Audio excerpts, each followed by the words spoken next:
Balita po tayo sa Sagbayan, lalawigan ng Bohol na siyang isa sa kung saan talaga malakas tumama ang lindol. Pahirapan pa rin ang sa mga sandaling ito yung tinatawag na retrieval operations para sa 5 batang natabunan ng guho. Mula sa Sagbayan, nakatutok live si Salima Refran. Salima. May magdadalawang linggo na nga mula ng yanigin na magnitude 7.2 na lindol ang Bohol. Tatapusin na raw ang retrieval operations para sa 5 batang natabunan ng lupa sa may talon dito sa Sagbayan. Yan ay kahit na wala pa nakikita sa kanila ni isa.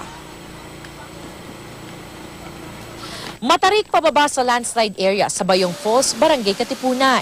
Bukod sa malalaking batong nakahambalang, madulas ang lupa dahil sa pag-ulan kagabi. Pagdating sa baba, di pa rin kami makapaniwala sa tindi ng pagguho ng lupa.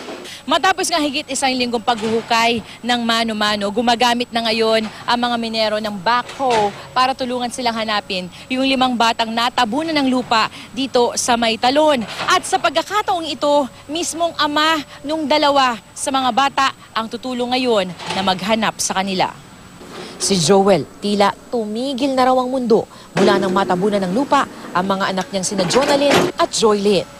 Araw-araw siyang bumababa sa pag-asang makikita na ang mga bata. Kanina, pinagbigyan na siyang tumulong sa mga minero. Sakay ng backhoe, itinuro niya ang lugar kung saan may kuweba na kadalasang nilalagyan ng mga gamit ng mga naliligo roon. Nang hukayin, maski ang kuweba, kumuho na. Wala pa ring bakas sina Jonalyn, Joylyn at ang 3 pa nilang kalaro. Bukas ang huling araw na maghuhukay ang mga minero. Bagay na kinalungkot ni Joel dahil wala na raw tutulong sa paghahanap nila. Kami, rescuer kami. Kung walang bunga, parang walang nangyari. Lahat namang surroundings ng area, tinignan naman natin. Downstream, upstream, above the lake, along the lake, wala pa rin makita. Ang lokal na pamahalaan at pulis na katuwang sa paghukay, hindi raw kakayanin kung tutuloy ang retrieval operations. Kaya naghahanda na raw ng ibang opsyon. Sa amin lang sarili, ma'am, hindi pa, ma'am, kasi sa tingin niyo, makikita niyo, ma'am, po na kulang-kulang po kami sa gamit. Gawin na lang yung burial site at i-cordon natin yung lugar na yon. Ang Sagbayan na epicenter na magnitude 7.2 na lindol, unti-unti na nakikitaan ng pagbangon at pag-asa. Ilang streamer at poster na ng pasasalamat ang nakasabit.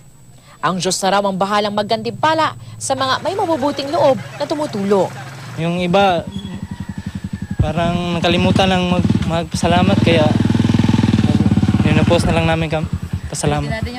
Para magpasalamat kami sa lahat na nagbibigay sa amin ng relief dito sa aming lugar. Yung effort namin parang very fulfilling kasi it's very heartwarming to help other people talaga. Patuloy naman ang blasting operation sa bundok sa tabi ng Antiquera San Isidro Road. May bahagi pa rin kasi na malaking bato ang nanganganib na bumagsak. Sarado ang daan hanggang bukas.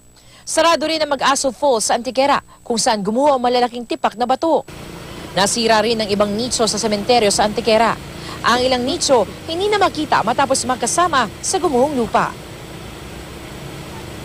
May kihirit pa nga ng huling paghuhukay bukas ang mga minero. Yan ay sa pag-asang bago nga sila umuwi ay makakakita sila kahit isa doon nga sa mga bata.